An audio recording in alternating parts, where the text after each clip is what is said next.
For me, it is a dead on arrival, but I do see a scenario where you are correct. 100% they can, in any way, shape, or form, surprise and bump off a team that possibly is a perennial play-in out of that seat. I want to agree with you that they are dead at arrival, and I feel like they're going to tank.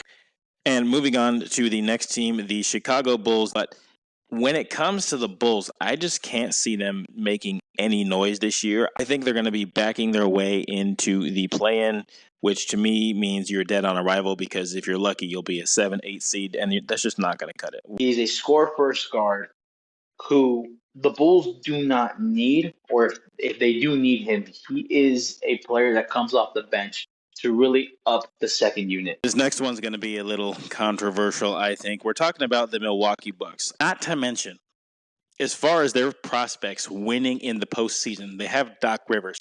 They are the latest team to get the Doc Rivers experience, which we all know, outside of 2008, how that has worked out.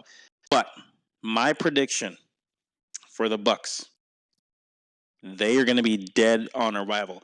Not because they're a bad team, but I think we're going to get into a weird situation this year where Giannis wants out and the team's going to kind of implode, and something's going to happen around the trade deadline or over the summer.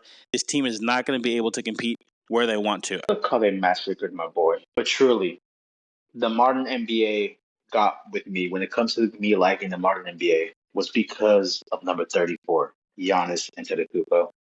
Look what they did to this team. And I'm not a fan of this team, but I feel like they've been talking about a rebuild for as long as I can remember. That's the Charlotte Hornets. They won, oh my God. Maybe they didn't even win 20 games last year. So I do think they're going to make progress in their rebuild, but this team is dead on arrival. This team they're relying on an unreliable player whose ankles are as brittle as probably sand. And you're relying on when we talk about the Kevin Porter and the Prison FC, Miles Bridges, Con Knipple, Brandon Miller, who, again, I don't know how much faith I have when he considers his GOAT to be Paul George. When it comes to this team, honestly, they're dead on arrival.